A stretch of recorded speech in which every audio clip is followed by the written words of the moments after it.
February 14, 1939. The Blohm and Voss shipyard in Hamburg. A crowd of 60,000 people stands under the grey German sky. On a massive platform draped in swastika flags stands Adolf Hitler. He watches with intense satisfaction as a bottle of champagne shatters against a wall of steel. Chains rattle, sirens wail, and the largest battleship ever built by a European power slides majestically into the Elbe River. It is christened the Bismarck. To the Nazi regime, this ship was not just a weapon, it was an idol. It displaced over 50,000 tons fully loaded. Its belt armor was 12.6 inches of face-hardened Wotan steel. Its main battery consisted of 8 15-inch guns, capable of hurling a car-sized shell over 20 miles with pinpoint accuracy. The German engineers claimed it was unsinkable. They had designed it with a complex subdivision of watertight compartments and a double hull that theoretically could withstand any torpedo hit. It was the ultimate expression of the war forge of the Third Reich, massive, intimidating, and technologically superior to anything in the British fleet. By May 1941, the Bismarck was ready for war. Its mission, codenamed Operation Rheinübung, Rhine exercise, was terrifyingly simple. The Bismarck, accompanied by the heavy cruiser Prinz Eugen, would break out of the Baltic Sea, slip past the British blockade near Iceland, and enter the vast open waters of the North Atlantic. Once loose in the shipping lanes, the Bismarck would be a wolf among sheep. No convoy escort could stand against its guns. It could destroy an entire convoy of 50 merchant ships in a single afternoon. If the Bismarck succeeded, the lifeline to Britain would be severed, and the war would be lost. Commanding the operation was Admiral Günther Lutyens. He was a stoic, rigid officer who doubted the plan but obeyed his orders. On May 18th, the two German ships weighed anchor. They moved swiftly along the Norwegian coast, painting their camouflage to blend in with the icy fjords. But the British were watching. A Spitfire reconnaissance plane spotted them in a fjord near Bergen. The message flashed to the British Admiralty in London. "The beast is on the move." The reaction in Britain was one of controlled panic. The Royal Navy stripped every available warship from convoy duty. They knew that if the Bismarck disappeared into the fog of the Atlantic, they might never find it again until ships started sinking. The chase was on. Admiral Sir John Tovey, commander of the Home Fleet, deployed cruisers to patrol the narrow straits between Iceland and Greenland, the Denmark Strait. It was a cold, desolate stretch of water, choked with ice floes and fog. On the evening of May 23rd, the British heavy cruiser HMS Suffolk spotted a shape in the mist. It was the Bismarck. The Suffolk slipped into the fog and began to shadow the German giant using its radar, radioing the position to the heavy hitters of the Royal Navy. Steaming at full speed to intercept were two British capital ships, the brand-new battleship HMS Prince of Wales and the pride of the Royal Navy, the battlecruiser HMS Hood. The HMS Hood was the most famous ship in the world. For 20 years between the wars, it had sailed the globe as a symbol of British imperial power. It was massive, fast and beautiful, but it had a fatal flaw. It was a battle cruiser, not a battleship. It traded armor for speed. Its deck armor was dangerously thin. The British commanders knew this, but they had no choice. The Hood was the only ship fast enough to catch the Bismarck. At dawn on May 24, 1941, the two forces met. The sea was calm, the visibility was 10 miles. Vice Admiral Lancelot Holland aboard the Hood ordered a turn to close the distance rapidly. He wanted to get close so that the German shells would hit the side of his ship, where the armor was thick, rather than plunging down onto his weak deck. At 05:52 a.m., the Hood opened fire. The orange flashes of its 15-inch guns lit up the horizon. On the bridge of the Bismarck, Admiral Lutyens hesitated to return fire, waiting for confirmation. His captain, Ernst Lindemann, grew impatient. "I will not let my ship be shot out from under my ass," Lindemann reportedly shouted. "Open fire." The Bismarck's guns roared. The German gunnery was terrifyingly precise. The first salvo landed close. The second salvo straddled the Hood. Then came the fifth salvo. At 06 a.m., a single 15-inch shell from the Bismarck plunged through the thin deck armor of the HMS Hood. It penetrated deep into the ship, smashing into the aft magazine, which held over 100 tons of cordite propellant. The result was not an explosion. It was an annihilation. A column of fire shot 1,000 feet into the air. The massive ship, weighing 42,000 tons, broke its back instantly. The bow rose vertically out of the water, the forward guns firing one last defiant salvo as they went under. In less than 3 minutes, the mighty Hood, the symbol of the British Empire, was gone. Of the 1,418 men aboard the Hood, only 3 survived. 3. They were pulled from the freezing oil-slicked water hours later, stunned and shivering. The rest of the crew had been vaporized or dragged down with the wreck. On the Bismarck, the crew cheered wildly. They had just destroyed the greatest ship in the Royal Navy in 6 minutes. They felt invincible. But Admiral Lutyens was grim. He knew what this meant. He had hurt the British pride. Now they would not rest. The Bismarck had not escaped unscathed. A shell from the Prince of Wales had hit the Bismarck in the bow, puncturing a fuel tank. The giant ship was leaking oil. It was down by the bow. Its top speed was reduced. Lutyens made a fateful decision. He cancelled the Atlantic raid. He ordered the ship to turn south toward the safety of the German-occupied French coast at Saint-Nazaire for repairs. In London, the news of the Hood's destruction hit the Admiralty like a physical blow. Winston Churchill was devastated, but his grief quickly turned to a cold fury. He issued an order that consisted of 3 words, an order that would mobilize every available ship, plane, and submarine in the North Atlantic. Sink the Bismarck. The hunt had changed. It was no longer a strategic mission to protect convoys. It was a blood feud. The Royal Navy abandoned everything else.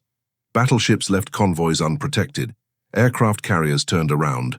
Force H steamed north from Gibraltar. They were converging on one set of coordinates. The Bismarck was wounded. It was leaking oil and it was alone. But it was still the most dangerous ship afloat, and it was heading for the protection of the Luftwaffe air umbrella over France. The race was on.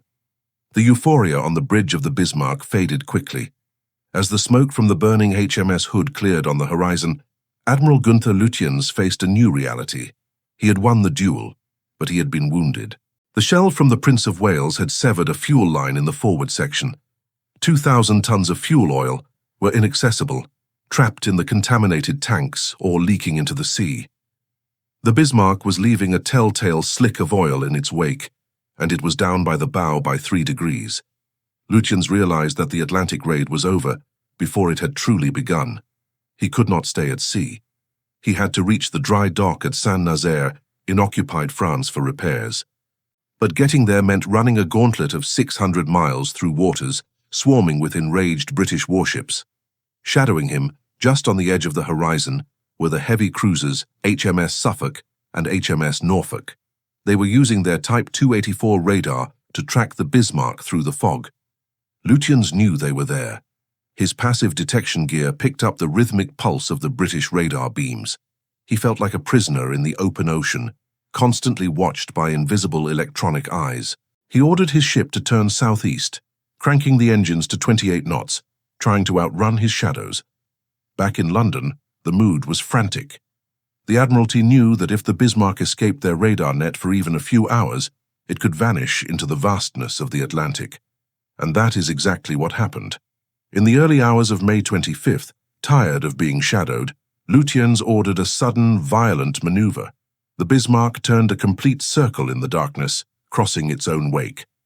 The British radar operators on the Suffolk, exhausted from staring at their screens for 30 hours, lost the blip. Panic ensued. The cruisers zigzagged desperately, trying to reacquire the target, but the screen remained empty. The Bismarck was gone. For the next 6 hours, the German battleship steamed towards France, unobserved. It was free. The British Home Fleet, led by Admiral Tovey in the battleship HMS King George V, was steaming in the wrong direction, chasing a ghost. If Lutyens had maintained radio silence, he likely would have reached the safety of the Luftwaffe air umbrella by the next day. The history of the war might have been different, but Lutyens made a fatal assumption. Because his own detection gear was still picking up faint British radar pulses, he believed the British could still see him. He didn't realize that the British radar was not strong enough to get a return signal. He thought he was still trapped in the net. So, believing his position was already known, Lutyens broke the cardinal rule of submarine warfare: silence.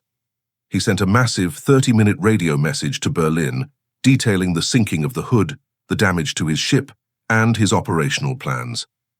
He unwittingly broadcast his exact location to every listening post in the Northern Hemisphere. The British Y stations intercepted the signal. Triangulation plotters feverishly worked the math. Within an hour, the Admiralty had a fix. They realized their mistake. The Bismarck was heading for France, not the Atlantic. Admiral Tovey looked at the chart and his heart sank. His heavy battleships were too far away. They were running low on fuel. They couldn't catch the Bismarck before it reached the safety of German air cover. There was only one force close enough to intercept, a small aircraft carrier called HMS Victorious, which had been hastily diverted from a convoy escort mission. But the Victorious was not ready for a capital ship duel. She carried only a handful of planes, and they were not modern dive bombers. They were ferry Swordfish. The Swordfish was an anachronism. It was a biplane. It was made of metal tubing covered in fabric, essentially canvas and glue. It had an open cockpit where the pilot and gunner froze in the Atlantic wind. Its top speed, with a torpedo loaded, was barely 90 miles per hour. It looked like a relic from the First World War. The Germans called them string bags. It seemed insane to send these fragile kites against the Bismarck, a ship bristling with dozens of rapid-fire 37mm and 20mm anti-aircraft guns aimed by sophisticated directors. But it was the only card the British had left to play. On the night of May 24th, amidst a rising gale and driving rain, 9 Swordfish took off from the heaving deck of the Victorious. Led by Lieutenant Commander Eugene Esmond, they flew into the dark wall of clouds. They had no GPS, no advanced navigation. They flew by compass and stopwatch, skimming just feet above the freezing waves to avoid German radar. When they found the Bismarck, the German ship erupted. The sky turned into a curtain of tracers. But here, the Warforge paradox came into play. The German anti-aircraft fire control computers were designed to track modern fast monoplanes flying at 200 or 300 miles per hour. They couldn't calculate a solution for a plane flying as slow as the Swordfish. The German shells were exploding harmlessly in front of the biplanes because the predictors assumed the targets were moving faster than they actually were. The archaic nature of the Swordfish became its greatest defense. The biplanes pressed their attack with suicidal courage. They flew into the teeth of the flak. One by one, they dropped their 18-inch torpedoes into the water and banked away. 8 torpedoes missed, dodging the Bismarck's frantic, evasive maneuvers. But one found its mark. It struck the Bismarck amidships, squarely on the main armor belt. The explosion was massive. A geyser of water shot into the air. On the bridge, Captain Lindemann waited for the damage report. It came back surprisingly light. The Wotan steel armor had held. The torpedo had failed to penetrate the vitals. The only casualty was a single sailor who broke his neck from the concussion. The ship was shaken, but its speed was undiminished. It was still steaming at 24 knots toward France. To the British pilots returning to the carrier, landing in the dark on a pitching deck, it felt like a failure. They had risked everything, achieved a hit, and the monster had shrugged it off. The gloom in the Admiralty deepened. They calculated the fuel reserves of their pursuing ships. The Prince of Wales was out of fuel. The cruisers were running on fumes. Unless something slowed the Bismarck down in the next 12 hours, the chase would be over. The German ship would reach the range of the Luftwaffe bombers based in Brest, and the Royal Navy would be forced to retreat. But there was one last hope. Steaming up from Gibraltar was Force H, led by the aircraft carrier HMS Ark Royal. On board were more Swordfish pilots, and unbeknownst to the Germans, a stroke of luck, or perhaps destiny, was waiting in the stormy darkness of the Atlantic. The Bismarck was strong, but it was a machine, and like all machines, it had a weak point, a single unprotected rudder that was about to become the most important piece of metal in the naval history of the war. May 26, 1941. The Atlantic Ocean was empty. For 30 hours, the British Admiralty had stared at blank maps. The Bismarck had vanished. The pursuing battleships, King George V and Rodney, were critically low on fuel. Admiral Tovey calculated that he had perhaps 12 hours of steaming left before he would be forced to turn back to England. If the Bismarck was not found by noon, the German ship would reach the safety of the Luftwaffe bomber umbrella operating from Brest, France. Once under that air cover, the Royal Navy could not touch him. The mood in London was one of despair. They had lost the Hood, and now they were about to lose the killer. But at 10:30 a.m. a miracle occurred. A consolidated PBY Catalina flying boat, patrolling blindly through the mist, found a hole in the clouds. The pilot was Ensign Leonard Smith, an American naval officer secretly co-piloting for the RAF before the US had officially entered the war. Looking down through the break in the overcast, he saw a black shape cutting through the heavy swell. He shouted over the intercom, "I see the bastard!" He dropped the Catalina low to confirm. The Bismarck responded with a furious barrage of anti-aircraft fire, the shells bursting so close they shook the seaplane. Smith radioed the coordinates. The Bismarck was found. But the news was grim. The German ship was only 690 miles from France. It was too far ahead for the British battleships to catch up. There was only one force in position to stop it, Force H, steaming up from Gibraltar, led by the aircraft carrier HMS Ark Royal. But the weather had turned into a full Atlantic gale. The flight deck of the Ark Royal was pitching and rolling 50 feet violently.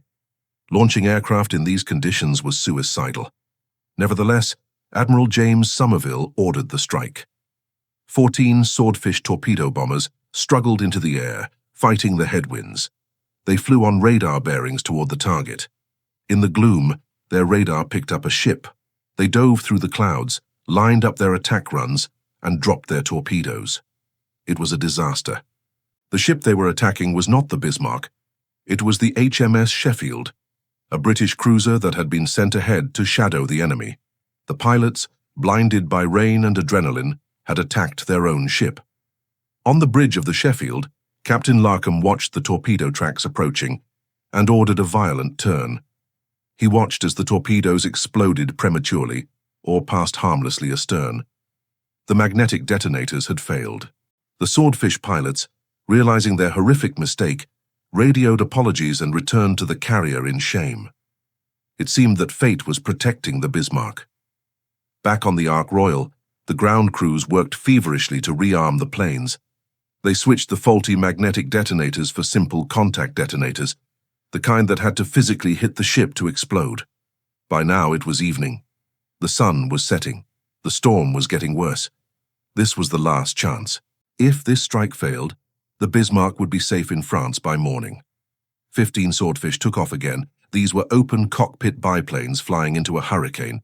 The pilots and gunners were soaked, freezing, and flying entirely on instruments. Just before 9 p.m. they found the Bismarck. The German battleship was a mountain of fire.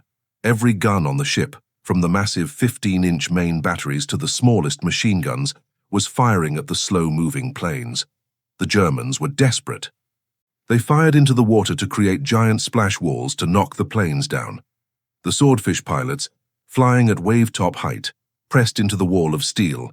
They were flying so slow that the German fire control computers once again couldn't track them. One by one they dropped their torpedoes and banked away. Most missed. One torpedo struck the armor belt amidships, causing minor flooding but no structural damage. The Bismarck seemed to have survived again. But then, a Swordfish piloted by Lieutenant John Moffat dropped a torpedo aimed at the stern. He watched the white wake streak towards the massive ship. The torpedo struck the starboard quarter, right near the propellers. The explosion was not spectacular. It didn't cause a massive fireball, but the shockwave did something catastrophic. It bent the port rudder and jammed the starboard rudder at a 12-degree angle. The steering gear room was crushed and flooded. The mechanisms were destroyed.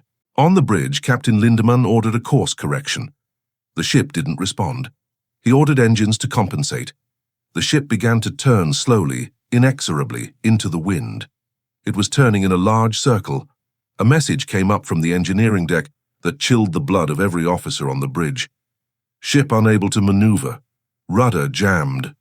They tried everything. They tried to steer with the propellers. They tried to send divers into the flooded steering room, but the violent motion of the ship in the storm made it impossible. They even considered blasting the rudder off with explosives, but realized it would likely damage the propellers, leaving them dead in the water. The mighty Bismarck, the most powerful warship in the Atlantic, had been crippled by a single torpedo from a canvas airplane. It could still float. Its guns still worked. Its engines were powerful. But it could no longer choose where it went. And cruelly, the jammed rudder forced the ship to turn northwest, directly towards the pursuing British battleships. Admiral Lutyens knew it was over. Late that night, he sent a radio message to Hitler. "Ship unmaneuverable. We will fight to the last shell. Long live the Führer." The morale of the crew collapsed. They broke into the ship's stores and began drinking. They knew that when the sun rose, the horizon would be filled with British steel. The hunter had become the tethered goat. As the sun set on May 26, 1941, the Bismarck was no longer a predator. It was a trapped beast, thrashing in the dark. The jammed rudders had locked the ship into a slow, broad circle, forcing it to steam inevitably towards the northwest, directly into the path of the oncoming British home fleet. Inside the steel belly of the German battleship, the mood shifted from disciplined efficiency to a strange, fatalistic nihilism. The engineering crews had tried everything to free the rudders. They had attempted to vary the propeller speeds to force the ship straight, but the drag of the giant jammed rudders was too powerful. They had considered blowing the rudders off with explosives, but the risk of destroying the propellers was too high. A diver had volunteered to go over the stern into the raging Atlantic swell to try and cut the mechanism free. But in the 40-foot waves, he would have been smashed against the hull in seconds. The captain, Ernst Lindemann, finally had to accept the physics of the situation. The ship was uncontrollable. Admiral Lutyens, a man who had remained stoic throughout the voyage, seemed to break. He sent a radio message to Berlin that sounded more like a funeral rite than a military report. "We will fight to the last shell. Long live the Führer." He then ordered the distribution of iron crosses to hundreds of crewmen. It was a macabre ceremony. Sailors stood in the swaying corridors, receiving medals for bravery they hadn't yet shown, medals that would likely be at the bottom of the ocean within 24 hours. The ship's stores were broken open. The officers turned a blind eye as men helped themselves to cigarettes and alcohol. If they were going to die in the morning, there was no point in saving the supplies. But the British were not content to let the Germans wait peacefully for the executioners. Admiral Tovey, steaming hard in the battleship King George V, wanted to ensure the Bismarck's crew was exhausted, terrified, and blinded before the main battle began. He ordered the 4th Destroyer Flotilla, led by the aggressive Captain Philip Wien, to harass the giant throughout the night. Wien's destroyers, Cossack, Sikh, Maori, Zulu, and the Polish destroyer Piorun, were tiny compared to the Bismarck. They were tossing like corks in the gale, but they were persistent. Throughout the night, these small ships darted in and out of the rain squalls. They launched star shells that hung in the sky, bathing the Bismarck in a stark magnesium-white light, exposing it to the darkness. They fired torpedoes from long range, forcing the crippled German giant to lurch and fire its secondary guns wildly into the night. The Polish destroyer Piorun, commanded by Commander Eugeniusz Pławski, engaged the Bismarck in a suicidal gunnery duel. Pławski ordered his ship to close to within range of his small 4.7-inch guns. He signaled, "I am a Pole," and opened fire. The Bismarck responded with its massive 15-inch turrets. The shells landed so close to the Piorun that the splashes washed over the destroyer's bridge, but the small ship weaved and dodged, keeping the Germans awake, keeping the alarms ringing, ensuring that no one on the Bismarck slept for a single second. Inside the plotting rooms and turrets of the Bismarck, the fatigue was crippling. The gunner's eyes were burning from staring into the darkness. The loader's muscles ached from the constant tension. The ship was rolling unpredictably in the heavy seas because it couldn't steer into the waves. This meant that aiming the main guns would be a nightmare. A battleship is a stable gun platform only when it can control its heading. Without that control, the Bismarck was just a floating raft, bobbing in a storm. As dawn broke on May 27th, the weather remained foul. The sky was a low, bruised purple and grey. The visibility was poor. But on the horizon to the west, the German lookouts spotted the shapes they had been dreading. Two massive silhouettes emerged from the mist. It was the HMS King George V, the flagship of the home fleet, and the HMS Rodney. The Rodney was an older ship, slow and ugly, but it carried 9 16-inch guns, the heaviest guns in the British Navy. Together, these two ships threw a weight of metal that far exceeded the Bismarck's own, and behind them, the heavy cruisers Norfolk and Dorsetshire were closing in to cut off any escape. On the bridge of the Bismarck, Captain Lindemann looked at his officers. He was a proud man, a traditional naval officer who despised the Nazis but loved his ship. He knew the tactical situation was hopeless. He couldn't maneuver. He was outnumbered 4-1. He had no air support, but he gave the order. Clear the ship for action. The klaxons wailed one last time. The hungover, exhausted crew ran to their battle stations. They loaded the 15-inch guns. They checked the optics. They wrote final letters that they put in their pockets, hoping against logic that someone would find them. Admiral Tovey, aboard the King George V, was equally tense. He knew the Bismarck was wounded, but he also remembered the Hood. He knew that one lucky hit from the German ship could detonate his own magazines. He ordered his ships to close the distance. He didn't want a long-range duel where the Bismarck's superior optics gave it an advantage. He wanted a brawl. He wanted to get close enough that he couldn't miss. He signaled to the Rodney, "Open fire when ready." At 8:47 a.m., the Rodney fired the first shot. The sound was deafening, cracking the air for miles. The massive 16-inch shells roared through the sky. A minute later, the Bismarck replied. The Battle of the Atlantic's final act had begun. The first German salvos were accurate, straddling the Rodney. For a brief moment it looked like the Bismarck might pull off another miracle. The German fire control officers had a solution. They were locked on. But fate, which had been so kind to the Bismarck just days earlier, had now turned completely against it. At 8:54 a.m., a shell from the Norfolk struck the Bismarck's foretop fire control post. It killed the gunnery officers and smashed the optical rangefinders. Simultaneously, a shell from the Rodney smashed into the Anton and Bruno turrets, the two forward main batteries of the Bismarck.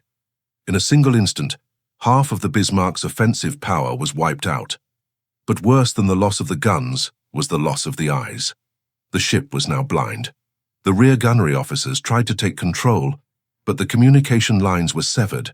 The great ship, the pride of the German nation, was now just a blind boxer swinging wildly in a ring against three opponents who could see perfectly. The execution was about to begin, and it would be slow, brutal, and devoid of any mercy. By 09:00 a.m. on May 27th, the duel had devolved into a slaughter. The British battleships Rodney and King George V, joined by the heavy cruisers Norfolk and Dorsetshire, were pouring fire into the German giant from three sides. The range had closed to less than 10,000 yards, point-blank range for 16-inch guns. At this distance, the shells did not plunge from the sky. They flew in flat, terrifying trajectories, smashing into the Bismarck's superstructure with the kinetic energy of freight trains. The German return fire, which had been accurate in the opening minutes, had become ragged and sporadic. The Bismarck was rolling violently in the heavy seas, its jammed rudders keeping it on an unpredictable, lurching course that made aiming impossible for the few remaining German gunners. Then came the shot that decapitated the beast. A 16-inch shell from the Rodney tore through the Bismarck's forward superstructure and detonated inside the command bridge. In a millisecond, the brains of the German operation were wiped out. Admiral Lutyens, Captain Lindemann, and the entire senior staff were killed instantly. The central fire control station was obliterated. From that moment on, the Bismarck ceased to function as a coordinated warship. There was no one left to give orders to steer, no one to order a ceasefire, no one to organize damage control. The ship was a headless zombie, steaming in circles, its engines still churning, while thousands of men trapped in the hull waited for the end. The British commanders, unaware that the German command was dead, showed no mercy. They remembered the Hood. They remembered the 1,400 men who had died in seconds just 3 days earlier. They wanted to ensure the Bismarck could never threaten a convoy again. The HMS Rodney, an ungainly ship with all its guns mounted forward, closed to within 3,000 yards. This was suicidal proximity for a battleship engagement, ranges usually reserved for destroyers. The British gunners could see the individual rivets on the German hull. They fired broadsides that tore massive holes in the Bismarck's armor. The devastation was absolute. The funnels were swept away. The main turrets, Anton and Bruno, were jammed at odd angles, their barrels drooping like broken limbs. The secondary armament was a twisted mass of steel. Inside the Bismarck, the conditions were apocalyptic. The lights had failed. The ventilation systems were destroyed, filling the compartments with choking yellow cordite smoke and the stench of burning paint. Men were trapped in the lower decks, the hatches jammed by the warping of the bulkheads.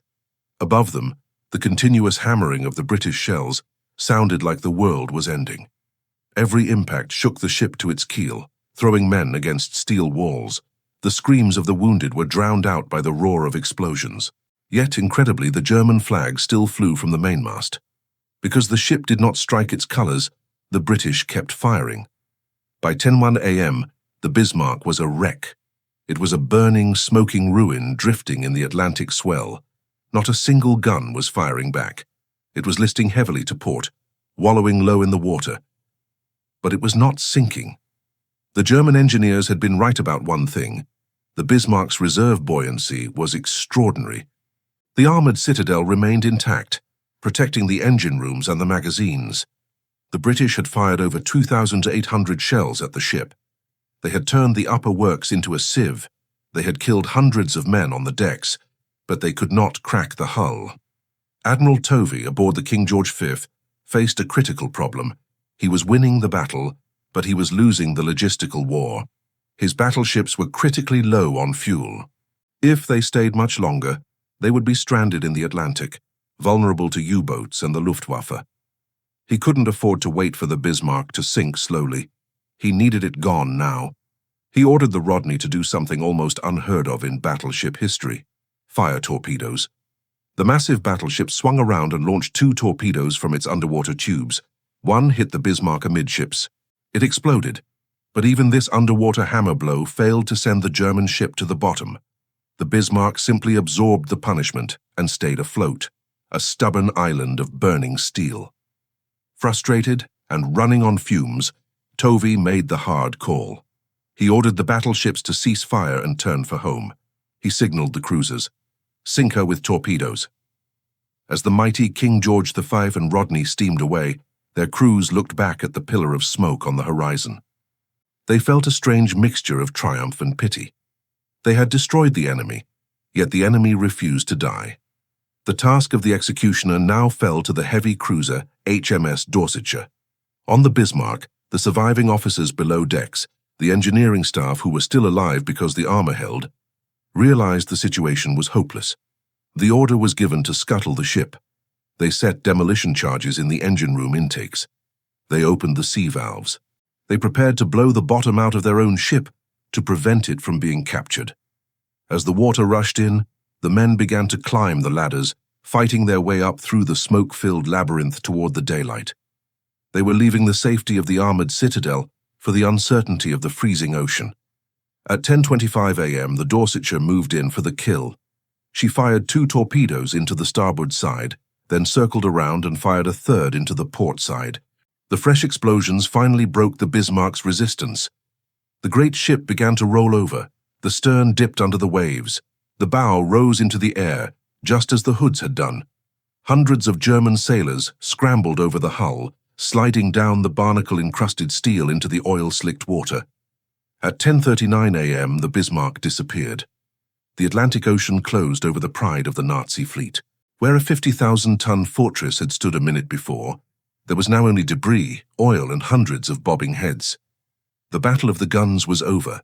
The battle for survival against the cold sea had just begun.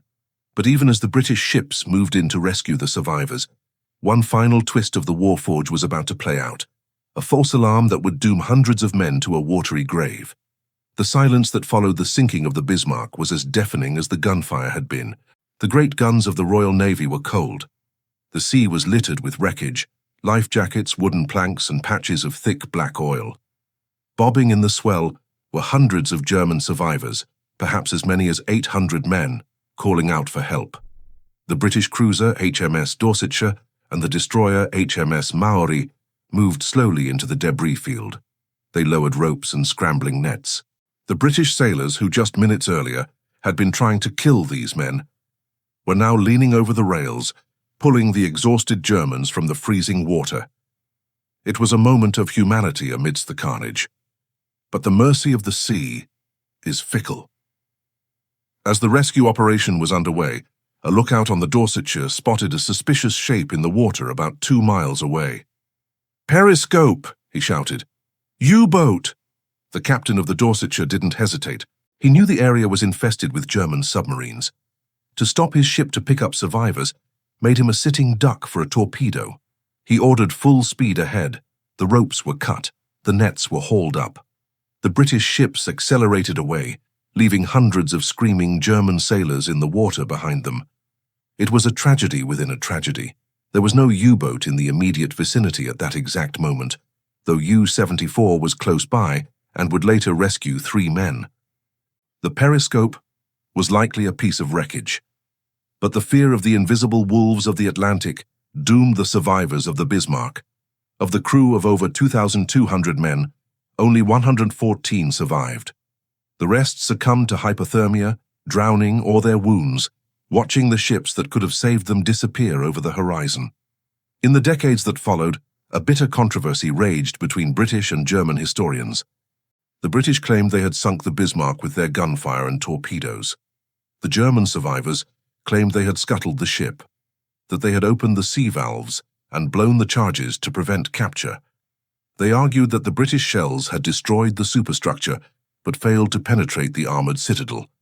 For 50 years, it was a matter of national pride. Then, in 1989, Dr. Robert Ballard, the man who found the Titanic, located the wreck of the Bismarck 15,000 feet deep in the Atlantic. The camera robot descended into the darkness. What it found ended the debate, but deepened the mystery. The hull was surprisingly intact. The main armor belt had indeed held against the British shells, but the torpedo damage was evident, and there were signs that the sea valves had been opened. The verdict of history is a compromise. The British reduced the ship to a burning wreck that could never fight again, but the Germans likely hastened its final plunge to the bottom. The war forge of Germany had built a ship so tough that it took the combined efforts of an entire navy and its own crew to finally kill it. The sinking of the Bismarck marked the end of an era. It was the last time a battleship would be the centerpiece of a major naval action in the Atlantic. The lesson was brutal and clear. The Bismarck was the most powerful gun platform ever built, but it was destroyed by a handful of obsolete biplanes carrying torpedoes.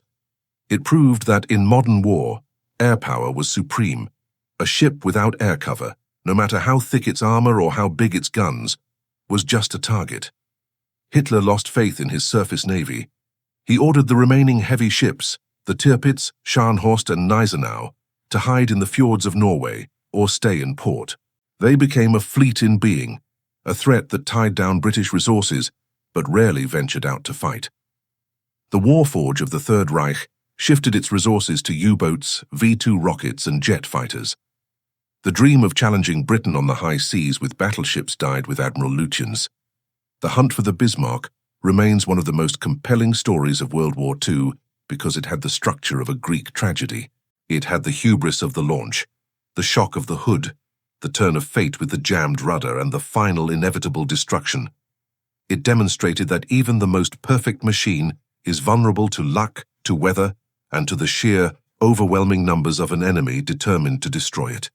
Today, the Bismarck sits upright on the bottom of the ocean, its guns still pointing menacingly at the darkness.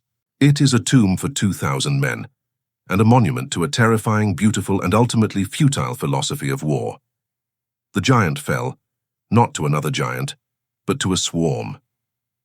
And the waves of the Atlantic rolled on, indifferent to the steel bones resting in the deep.